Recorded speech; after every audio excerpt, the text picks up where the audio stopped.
this is home. I don't actually live in this house. Every time I come into the house, there's an aura. Yes, it's special. Yes. Goodness, I'll tell you, I saw him by some strange coincidence. He died on. We don't know what time it was on Saturday morning, but Wednesday, Thursday, and I'm along. So,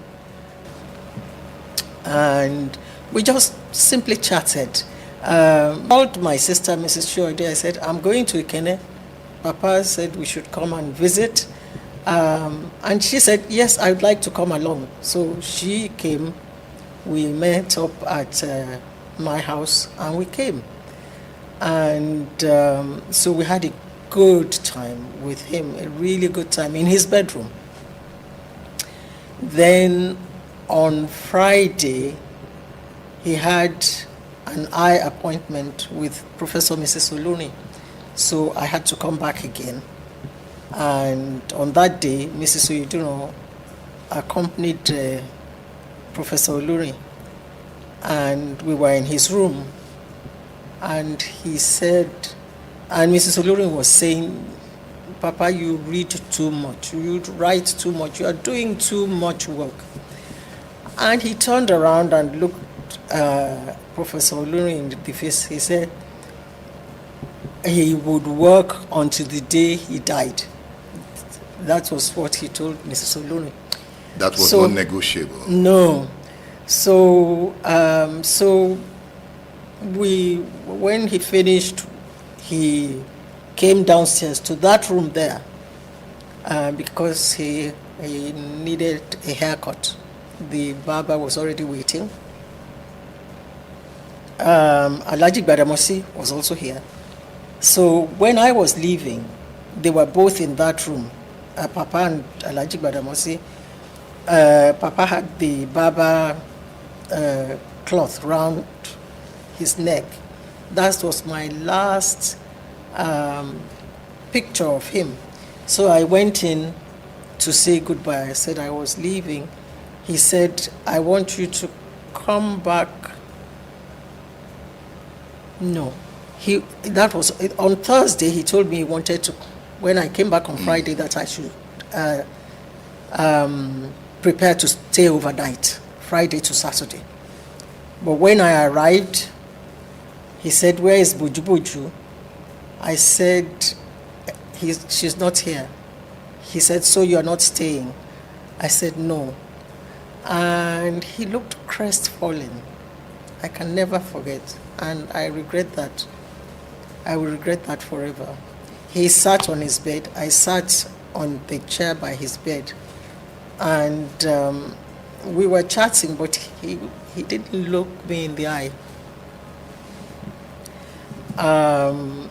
And then when my sister came and all of that, and then so when I was going, I said, I will see you on Monday. And he said, his last words to me, he said, Oma Kenyu. Meaning your child will take care of you. Did you understand what that meant? I had no idea. I didn't think it had any significance on that day. What do you think now? Now I know that maybe he was just saying goodbye. Nobody thought that he was going to die. There was no sign at all that he was about to pass on. So, I just left. And Mama was supposed to come to a wedding. She and I were supposed to go to the wedding together. So she was supposed to come to my house on Saturday morning. So I was dressed and waiting for Mama to come. And quite unlike her, she was very late. I waited and waited. So when I heard the sound of a car at the gate, I looked out from the window. I was expecting it to be Mama's car, but rather it was my husband's car.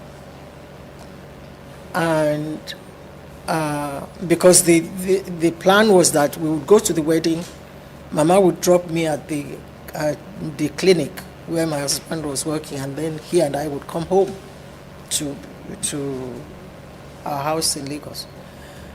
But when I saw his car, I was filled with dread, and I flew literally down the stairs. Down, I opened the front door. I said, "What are you doing here?" He said, one of our cousins, Barrister Shulaja, called him to say that Papa was not feeling well. And I said, "So if Papa isn't feeling well, why are you here? Have you called his doctor? What exactly are you doing here?" He said, "Well, I think we should go and see him." We used to do that, and in the past, when he wasn't feeling well, I would go or he would go and we would sort things out. And so I thought, okay, maybe there was nothing to worry about. But I cried all the way from Lagos to here, to Ikene. Why? I don't know why. Because at that time you've not been told the story. I know. And But yet I you cried. cried all the way to Ikene. Then when we got into town, I was looking for signs of commotion or whatever, but everything was calm. There was no sign that there was anything until we got to this compound. We got to the compound, the gardeners were doing their work. The compound was serene. One of his stewards opened this door. I said, "Shadrach, where is Papa?" He said, "He's upstairs." "Where is Mama?" "She's upstairs." Okay, so I went up the stairs gingerly. I knocked on Papa's door. There was no answer. I tried to open the door. It was locked. So I tried to open Mama's door. That was locked too. So I knocked, and one of the ladies that were looking after Mama was the one that opened the door, and her face just told me the story. Nobody needed to say anything, and there was a blackout, I think, for me. It was a complete blackout. I don't know what happened for the next few minutes. And then when I came out, Mama said, "Well, this is what happened. That Papa had woken up in the morning, but he locked the door to go to the bathroom and all of that. And after a few minutes, she thought he should have come out of the bathroom. And she knocked gently. No answer. Knocked loudly. No answer. Then she called his driver of 40, 50 years. Went to call him.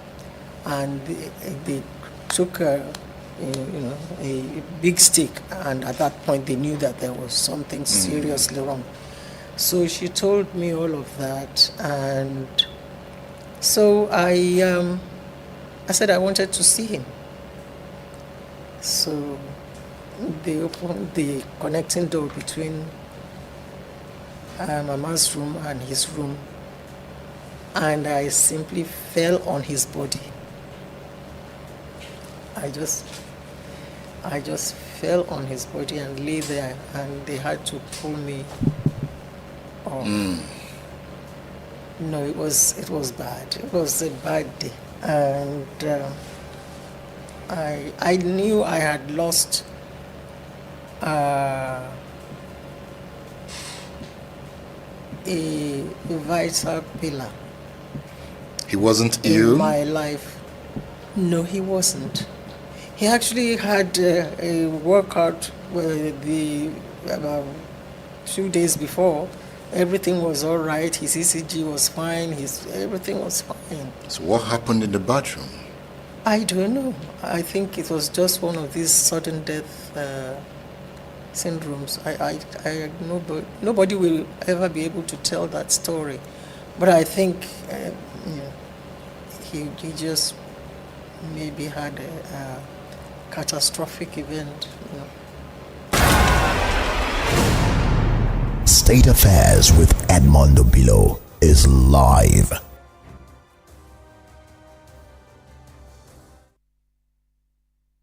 Splash FM 105.5. Chinedu! Don't worry, Ma. He'll be home on time.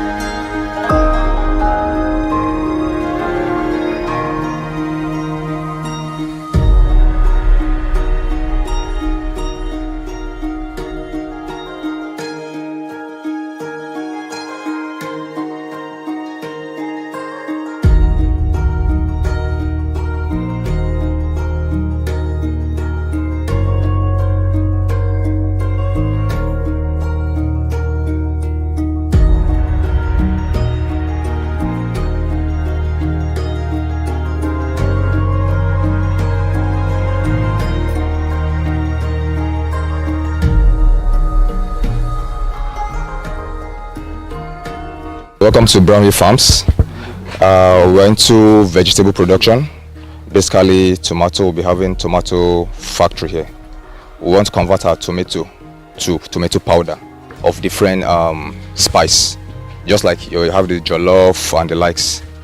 So for the first phase for that, we're having a 160 meter by 48 meter greenhouse where we are currently. This particular section where we are is the nursery that will cater for the seedlings for the tomato.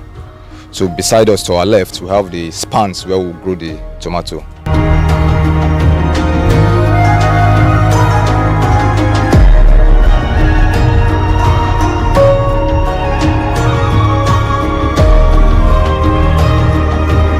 We are at 96% completion for the greenhouse.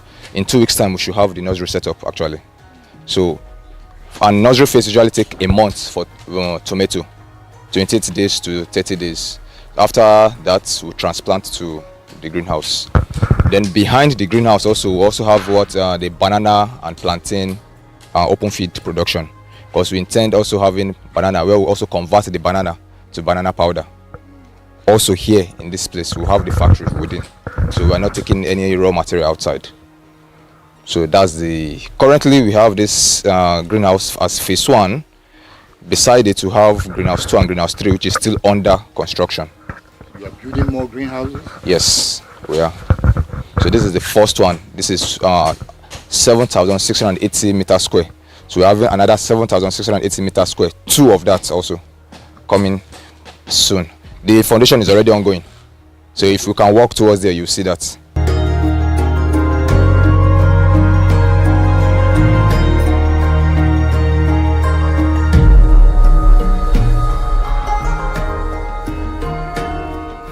The cooperation of the government also to the sector, to agri sector, also attracted us, because I remembered I was part of the team that came to look at the environment when we were looking for land.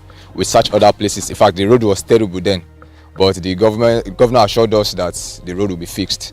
And after some months that the road was commissioned, we were happy, because from Oyo to this place you spend more than 1 hour before you get here. So initially, we didn't actually want it to come, but our chairman said no. The governor has assured that this place will be good for us, and so far so good. It was actually. So you're enjoying this place now? We are. We're enjoying the road, the community, the people, and the infrastructures being given to us. We are.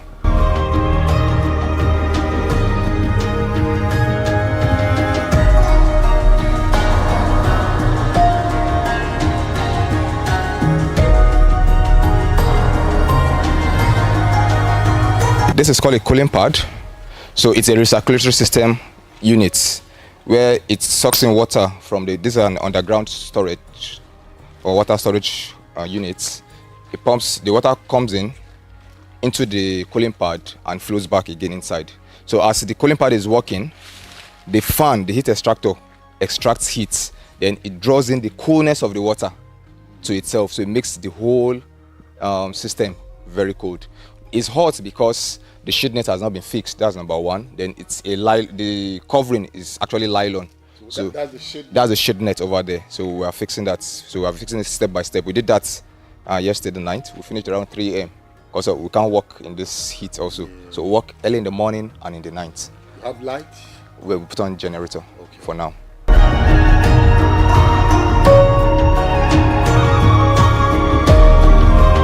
The banana and the plantain, the intention is to convert them to powder, because exporting banana either to the UK or the European countries takes using the ship takes about 1 month, and before it gets there, your banana starts deteriorating because banana is a climateric fruit. So the easiest way to do is to convert them before you export them. So, and the idea is we convert to powder. Powder stays longer, keeps longer, and you can keep over time. Now, those that uses the banana, more of the banana powder are the cosmetics, especially for the women products. This is more for facials and others. Then the pharmaceutical industries also use it, and some other companies. So our intention is we have a factory here within us here. We plant, we harvest, we process, we convert, then we export. That's more foreign exchange for us, for the country, for the state, and for the company.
State Affairs with Edmondo Bilo is live.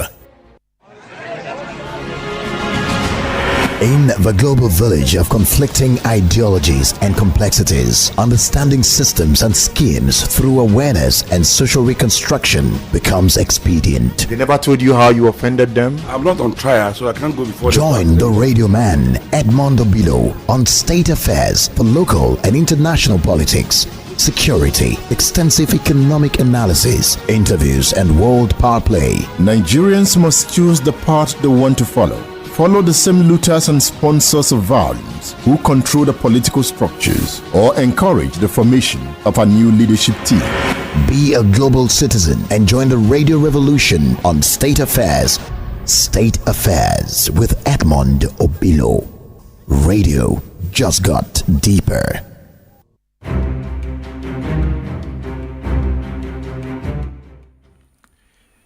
The Dr. Tokunbo Awolowo Dosumu interview on State Affairs. We are talking about Obafemi Awolowo. You know, Obafemi Awolowo established the Tribune On the front page of the Tribune, Professor Ayo Banjo dies at 90. Ex-parte injunction from America. Why NJC won't sanction Kanu George. Gunmen attack Benue Assembly members. How we were tortured, forced to pay 31 million ransom by Fulani gunmen. These are the headlines on the front page of the Tribune. Enjoy the interview.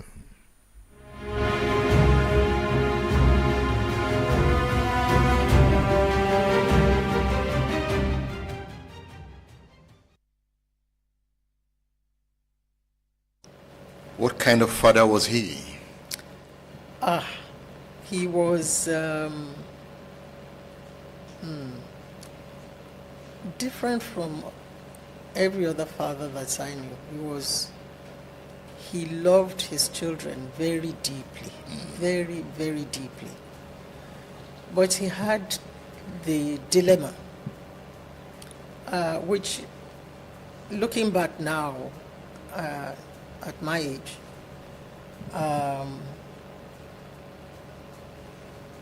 he also knew he had a mission to fulfill. So that was the dilemma, sharing the time between what he had to do for others and what he had to do for his children, his family. So what he did, when I was really little, when he was going to the office, he would call me to carry his briefcase or his files to put in the car. I think that was just his way of telling me that, there was a bond, so I put